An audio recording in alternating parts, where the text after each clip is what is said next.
Hey, it's Lacey, of course, obviously. And I'm in a bit of a somber mood tonight because I walked into my daughter's room and I don't know if I've ever seen, oh, I only have one earring on.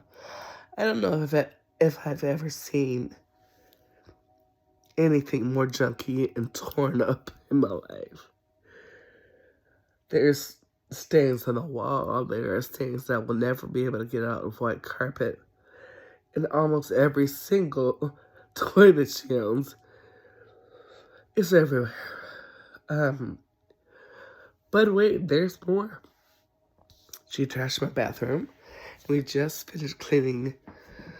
I think I got her like a bead kit type thing. She spilled every last one of those beads, and left them millions of beads. We cleaned that up, and then today, right after I noticed this horrible mess in her room, I went in my bathroom, and she had destroyed that. So I was like, you know what? Take a break. Don't respond in anger. I went and sat on my bed. Looked to the right, and I saw my closet. The entire hanging rod of clothes is now on the floor. You cannot enter my closet. Like, it's physically impossible to get into my closet. And I was undone. I still am, obviously. But like I said, I believe that if I'm going through something, it's just multiplied elsewhere. Because my circumstances, though they are horrible sometimes, are not unique to me. Kids are kids. And you want to kick them. Love them. What I want to do, I'm just looking around taking in this really horrible mess. I want to remind you, Mom, Dad, whoever you are, and you're in the middle of a really, really hard place with your children, that it will get better. I've seen it. It's different experiencing it than being told about it from one of your friends. My friends, gosh, range from 20, 30 years older than me to 20 or so years younger than me. But my friends that are older than me, they've all been through it with their kids, and clearly that's just par for the course. But what I want to do is encourage you. I'm choosing to step away from that mess and come back again tomorrow. It's not going to hurt anything to leave the junk. It's going to hurt my pride, but that was already bruised when I found this crap.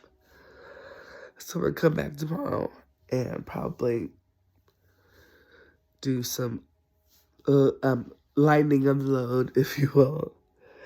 But it will give me a chance to gather my thoughts, talk to God, and then set a plan for myself. So I say that to you. You could be in the middle of a really hard place. Maybe it's down with your child. Maybe it's with your loved one. Maybe it's a friend. Whatever. You could be in a really, really hard place. Like, ticked off. Like, you didn't even know you could get this hurt or this pissed. I want to encourage you that if you need to step away for a second, do it. Because you only get one you. And you've got to take care of you. And then try it again when you're ready. Not every relationship needs to be salvaged. So you might take some time apart and pray and all that and realize you need to step away and never step back. But obviously, parenting a 6-year-old, I'm not in that circumstance. I gotta be here. I remember when I had my stroke, and one of the final place that I was in two hospitals and a nursing home. The nursing home that I was in, um, my parents came and they set up this beautiful board and put it in my window. It was a board, like a collage of pictures reminding me of on stage singing out of the country or in the country or whatever. And then there was a picture, or several pictures actually, of my daughter and I. And I recalled how I used to cry myself to sleep, missing my child so much. And then I would just beg and beg and beg me, like, I mean, anything she does, I'll deal with anything that she does. Anything that happens, just let me be with my baby. And that was when I thought, well, she caught me on that junk tonight. But I still believe God is working. I wish I could show you what I'm looking at, but I won't, because just a little bit of vanity left. I was, I'm trying to find the right word. I was undone by what I found. And for a while, I just sat on the floor and cried. Sat on the floor in the center of the room and bawled like a baby because that's all I had to get.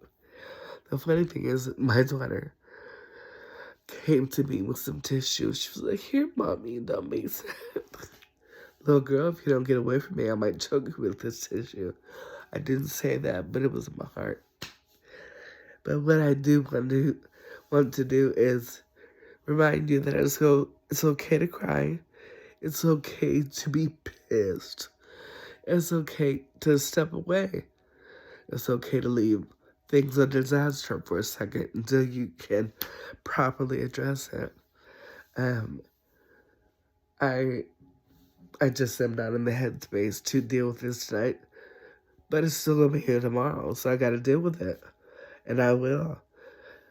But I'm stepping back for a second because I'm too emotional, and every single thing that I discover, every new item that I discovered that she has ruined, I get emotional again. And so I'm just stepping back so that I can address it more academically.